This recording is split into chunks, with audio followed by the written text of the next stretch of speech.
날마다 솟는 샘물과 함께하는 오늘의 큐티 시간입니다. 7월 7일 수요일, 오늘의 말씀은 에레미야 24장 1절로 10절의 말씀입니다. 제24장.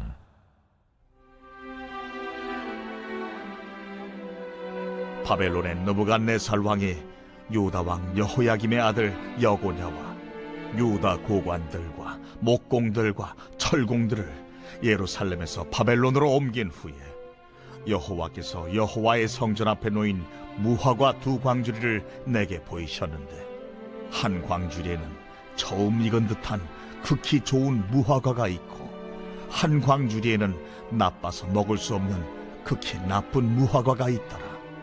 여호와께서 내게 이르시되, 예레미야야, 네가 무엇을 보느냐?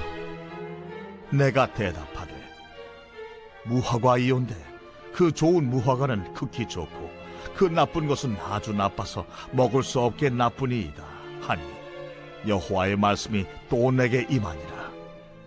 이스라엘 하나님 여호와께서 이와 같이 말씀하시니라. 내가 이곳에서 옮겨 갈대아인의 땅에 이르게 한 유다 포로를 이 좋은 무화과같이 잘 돌볼 것이라. 내가 그들을 돌아보아 좋게 하여 다시 이 땅으로 인도하여 세우고 헐지 아니하며 심고 뽑지 아니하겠고, 내가 여호와인 줄 아는 마음을 그들에게 주어서 그들이 전심으로 내게 돌아오게 하리니, 그들은 내 백성이 되겠고 나는 그들의 하나님이 되리라. 여호와께서 이와 같이 말씀하시니라. 내가 유다의 왕 시드기야와 그 고관들과 예루살렘의 남은 자로서 이 땅에 남아있는 자와 애굽 땅에 사는 자들을 나빠서 먹을 수 없는 이 나쁜 무화과같이 버리되, 세상 모든 나라 가운데 흩어서 그들에게 환난을 당하게 할 것이며, 또 그들에게 내가 쫓아보낼 모든 곳에서 부끄러움을 당하게 하며 말거리가 되게 하며 조롱과 저주를 받게 할 것이며, 내가 칼과 기근과 전염병을 그들 가운데 보내 그들이 내가 그들과 그들의 조상들에게 준 땅에서 멸절하기까지 이르게 하리라 하시니라.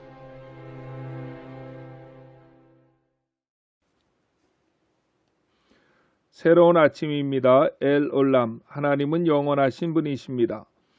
에레미야서에는 에레미야 선지자가 본 환상이 여러 차례 등장합니다. 에레미야서 1장에 보면 두 가지 환상이 등장하고 있음을 알 수 있습니다. 첫 번째 환상은 살구나무 가지 환상입니다. 또 한 가지 환상은 북쪽으로부터 기울어진 끓는 가마 환상입니다. 살구나무란 말이 시브리어로 샤카드인데, 이 말은 내가 한 말을 지키겠다는 뜻으로 사용되는 용어입니다. 하나님께서 에레미야에게 말씀하시는 것입니다. 내가 너를 선지자로 세워서 내가 너에게 이르는 모든 말들을 내가 반드시 그대로 이루도록 하겠다 하신 하나님의 의지가 담겨진 환상입니다. 그리고 살구나무는 유다 지방에서 가장 먼저 깨어 봄이 왔음을 알리는 나무라고 합니다. 너는 영적으로 깨어서 이 말을 백성들에게 전하라는 것입니다. 또한 끓는 가마가 북쪽에서부터 기울어진 환상은 임박한 예루살렘을 향한 심판을 말씀하는데, 특별히 그 가마가 북쪽으로부터 기울어졌다는 것은 그 심판이 북쪽으로부터, 즉 바벨론으로부터 온다는 것을 보여주는 환상입니다. 이렇게 에레미야서는 환상을 보여주는 이야기로부터 시작을 하는데, 오늘 본문에 와서 또다시 에레미야 선지자는 환상을 보게 됩니다. 1장에 나타난 두 가지 환상을 보았을 때에는 예루살렘이 멸망을 하기 이전의 환상이었습니다. 그런데 오늘 보았던 그 환상은 1절에서 그 시기를 말씀하고 있습니다. 1절입니다. 바벨론의 느부갓네살 왕이 유다 왕 여호야김의 아들 여고냐와 유다 고관들과 목공들과 철공들을 예루살렘에서 바벨론으로 옮긴 후에 여호와께서 여호와의 성전 앞에 놓인 무화과 두 광주리를 내게 보이셨는데 라고 했습니다. 1절의 여호야김의 아들 여고냐는 여호야긴의 다른 이름입니다. 바벨론은 남유다를 세 차례 침공했는데 첫 번째 침공은 BC 605년입니다. 이때 다니엘이 포로되어 갔습니다. 2차 침공은 BC 597년인데 이때 여호야긴과 에스겔이 바벨론으로 포로되어 갔습니다. 오늘 본문은 2차 침공이 있었던 때에 하나님께서 에레미야에게 보여주신 환상입니다.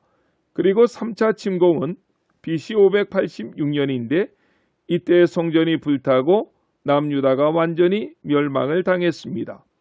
본문의 배경이 되어지는 2차 침공 때 남유다는 왕도 고관들도 목공도 철공도 끌려갔을 때에 슬픔 중에 성전에 남아있던 에레미야에게 하나님의 환상이 보여진 것입니다. 그 환상의 내용은 1절 하반절에 보면 성전 앞에 무화과 나무 열매 2광주리가 놓여있는 환상이었습니다.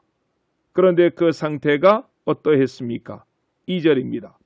한 광주리에는 처음 익은 듯한 극히 좋은 무화과가 있고 한 광주리에는 나빠서 먹을 수 없는 극히 나쁜 무화과가 있더라 라고 했습니다. 이 환상을 보여준 다음에 하나님께서는 에레미야에게 질문하십니다. 3절입니다. 여호와께서 내게 이르시되 예레미야야 내가 무엇을 보느냐 하시매 내가 대답하되 무화과 이온데 그 좋은 무화과는 극히 좋고 그 나쁜 것은 아주 나빠서 먹을 수 없게 나쁘나이다 하니 라고 했습니다. 예레미야는 그가 본대로 대답을 했습니다. 그러자 하나님께서는 이 환상에 대한 해석을 해 주십니다. 5절입니다. 이스라엘의 하나님 여호와께서 이와 같이 말씀하시니라. 내가 이곳에서 옮겨 갈대아인의 땅에 이르게 한 유다 포로를 이 좋은 무화과 같이 잘 돌볼 것이라 라고 했습니다. 좋은 무화과는 바벨론에 포로되어 간 유대인들이라고 하나님은 말씀하십니다. 우리가 생각한 것과는 정반대입니다. 그렇다면 나쁜 무화과는 무엇입니까? 8절입니다. 여호와께서 이와 같이 말씀하시니라. 내가 유다의 왕 시드기야와 그 고관들과 예루살렘의 남은 자로서 이 땅에 남아있는 자와 애굽 땅에 사는 자들을 나빠서 먹을 수 없는 이 나쁜 무화과 같이 버리되 라고 했습니다. 하나님께서 환상을 보여주신 후에 예레미야에게 설명을 해주신 것은 우리들의 생각과는 정반대의 내용들입니다. 나쁜 무화과는 시드기야와 예루살렘에 남아있는 자라고 말씀하셨고 우리 생각에는 바벨론에 끌려간 사람들이 나쁜 무화과라고 생각되어지지만 아직은 끌려가지 않아서 본국에 남아있는 자들이 나쁜 무화과 나무라고 말씀을 하고 있는 것입니다. 그런데 하나님의 설명은 왜 우리와의 생각과는 정반대였을까요? 그렇다면 왜 바벨론에 끌려간 사람들이 좋은 무화과가 될 수 있는 것일까요? 그 해답이 6절입니다. 내가 그들을 돌아보아 좋게 하여 다시 이 땅으로 인도하여 세우고 헐지 아니하고 심고 뽑지 아니하겠고 라고 말씀했습니다. 6절의 중요한 동사들이 이어나옵니다. 내가 그들을 돌아본다, 인도한다, 세운다, 헐지 아니한다, 심는다, 뽑지 아니한다 하는 동사들입니다. 사람들의 눈에 먼저 보여지는 것은 환경과 여건입니다. 그래서 우리는 천국까지도 오해할 때가 있습니다. 천국은 슬픔이 없는 곳이다. 죽음이 없는 곳이다. 눈물이 없는 곳이다. 금은 보화로 아름답게 장식한 곳이다. 라고 천국을 정의할 때가 있다는 것입니다. 거기가 천국입니까? 물론 천국에는 그런 것들이 있습니다. 하지만 천국의 중요한 개념은 그곳에 주님이 계시냐 하는 것에서부터 확인해야 한다는 것입니다. 아무리 좋은 곳이라 해도 주님이 계시지 않는 곳은 지옥입니다.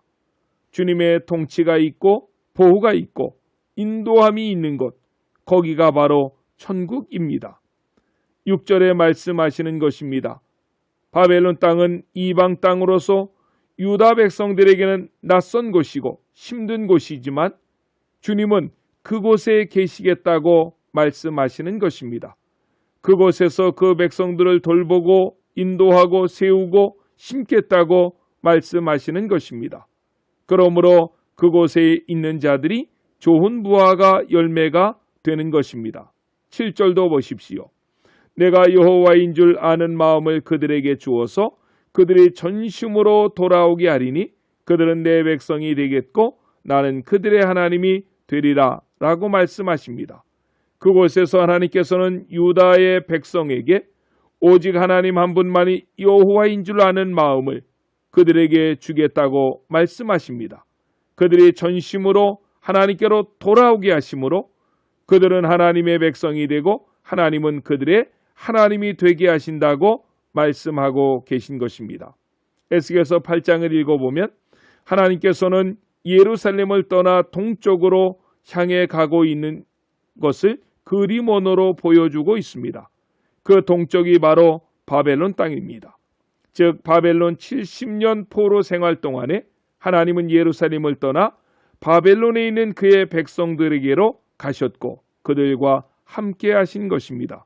그러므로 좋은 무화과 열매의 광주리는 예루살렘에 남아있는 백성들이 아니라 바벨론으로 끌려갔던 백성들이 되는 것이고 그들을 통해서 하나님의 나라는 새롭게 시작되는 것입니다.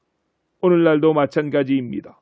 우리의 환경과 여건이 아무리 좋다고 해도 그곳에 하나님이 계시지 아니한다면 거기가 지옥입니다.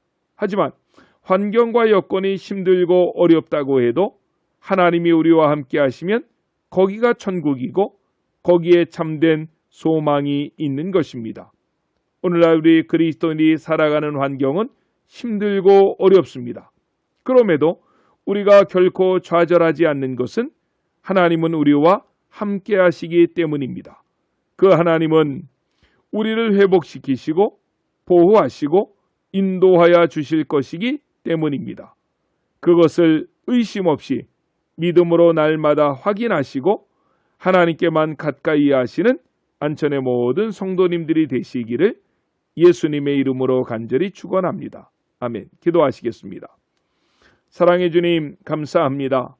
사람들은 환경과 여건을 보며 때로는 기뻐하고 때로는 슬퍼합니다. 그러나 우리는 환경 너머에서 역사하시는 하나님을 바라봅니다. 오늘날 그리스도인들이 살아가는 환경은 결코 만만하지 않습니다.